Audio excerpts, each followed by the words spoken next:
સમગ્ર દેશમાં જ્યારે ભાઈ બહેનના પવિત્ર પ્રેમનું પર્વ રક્ષાબંધન આવતીકાલે ઉત્સાહથી ઉજવવામાં આવનાર છે, ત્યારે બનાસકાંઠા જિલ્લાના પાલનપુર તાલુકાના ચડોતર ગામમાં એક અદ્ભુત અને રોચક પરંપરા જોવા મળી રહી છે।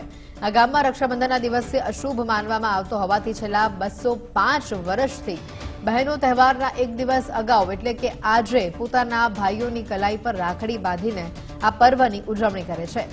લોકવાયકા અનુસાર વર્ષો પહેલા ગામમાં ફેલાયેલા રોગચાળાને શાંત કરવા સંતની સલાહથી દૂધ છાંટવામાં આવ્યું અને ત્યારથી આ નિયમ પાળવામાં આવે છે।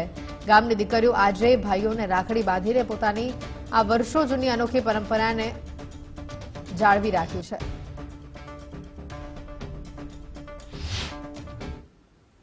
અમારા ત્યાં રક્ષાબંધનનો તહેવાર એક દિવસ વહેલા ઉજવવામાં આવે છે, જે બધા આખા દેશમાં પૂનમના દિવસે ઉજવાય છે, ત્યારે અમારા ચડોતર ગામે એક દિવસ 14ના દિવસે ઉજવવામાં આવે છે।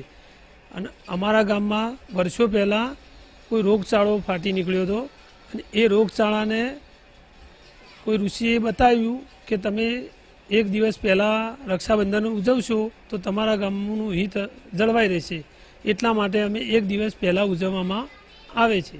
અમારા ગામમાં આજે વર્ષોથી રક્ષાબંધન એક દિવસ પહેલાં ઉજવવામાં આવે છે। આખા દેશમાં પૂનમના દિવસે રક્ષાબંધન કરવામાં આવે, જ્યારે અમારા ગામમાં અમારા ચડોતર ગામમાં રક્ષાબંધન 14ના દિવસે ઉજવવામાં આવે છે।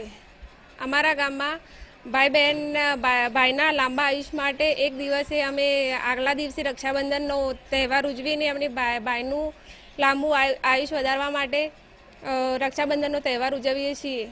અમારા ત્યાં આનંદની વાત એ છે કે નણંદ અને ભાભી બંને ભેગા થઈને રક્ષાબંધન ઉજવે છે, કારણ કે બીજા ગામમાં તો ભાભી બેન પોતાના પિયરે આવી જાય છે અને ભાભી બીજા એમના પિયરમાં જતી રહે છે, તે કારણે બધા બે અલગ થઈ જાય છે। અમારા ત્યાં બધા ભાભી અને નણંદ ભેગા રહીને ઉજવે